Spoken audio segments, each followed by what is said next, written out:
तो बड़ी ईद के मौके पर आपके घर में है दावत का प्रोग्राम और आ रहे हैं ढेर सारे मेहमान, तो परेशान होना छोड़ें। आप ये मज़ेदार सी मटन ग्रेवी बना लें। बनाने में आसान है और खाकर आपको ऐसा लगेगा जैसे आप देगी कोरमा खा रहे हैं। चलें जी, 2 किलो मटन से मैं ये रेसिपी बना रही हूँ।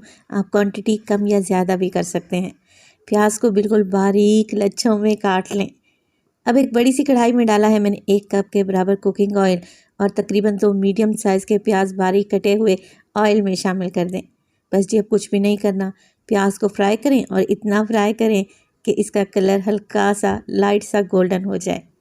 तो बस प्याज पर जैसे ही कलर चढ़ जाएगा इसे निकालें और एक प्लेट में फैला कर रख दें। बचे हुए ऑयल में शामिल कर देंगे लौंग, इसके अलावा छोटी इलायची भी डालूंगी, दालचीनी के टुकड़े भी ऐड करेंगे और डालेंगे साबित सफ़ेद ज़ीरा, साबित काली मिर्च का भी इस्तेमाल करूंगी।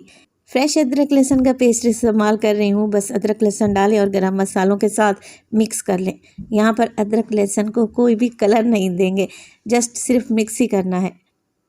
अब मटन जो मैंने धोकर रखा हुआ था सारा का सारा ऐड कर दें और मटन के साथ ही नमक और हल्दी भी डालें। हल्दी से क्या होगा, मटन की जो मखसूस स्मेल होती है ना वो चली जाएगी और नमक डालने से मटन के अंदर तक जायका जाएगा।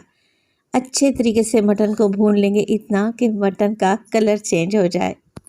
अच्छा, सेम रेसिपी आप बीफ से भी बना सकते हैं, बहुत ही टेस्टी बनकर तैयार होगी। तो जैसे ही मटन का कलर चेंज हो गया मैं इसमें डालूंगी लाल मिर्च का पाउडर, धनिया पाउडर का इस्तेमाल करूंगी, कश्मीरी लाल मिर्च डालूंगी, इसके अलावा ज़ीरा पाउडर भी डालेंगे। प्याज जो कि हमने फ्राई करके निकाल कर रखे हुए थे उसमें दही डालें और इन दोनों चीज़ों का पेस्ट बनाकर तैयार कर लें और पेस्ट को शामिल कर देंगे मटन में।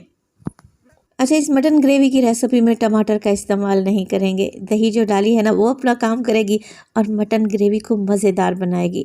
साथ के साथ पिसा हुआ गरम मसाला भी मैंने ऐड कर दिया है। कवर लगाएं और 15 मिनट के लिए कवर करके मटन को पकाएंगे। 15 मिनट के बाद दही का पानी खुश्क हो जाएगा, ऑयल भी ऊपर आ जाएगा। तो बस जी, अब इसमें डालेंगे मटन को गलाने के लिए और ग्रेवी बनाने के लिए पानी। पानी अपने हिसाब से डालें, कवर लगाएं और 25 मिनट के लिए मटन को ढक कर पकाएं।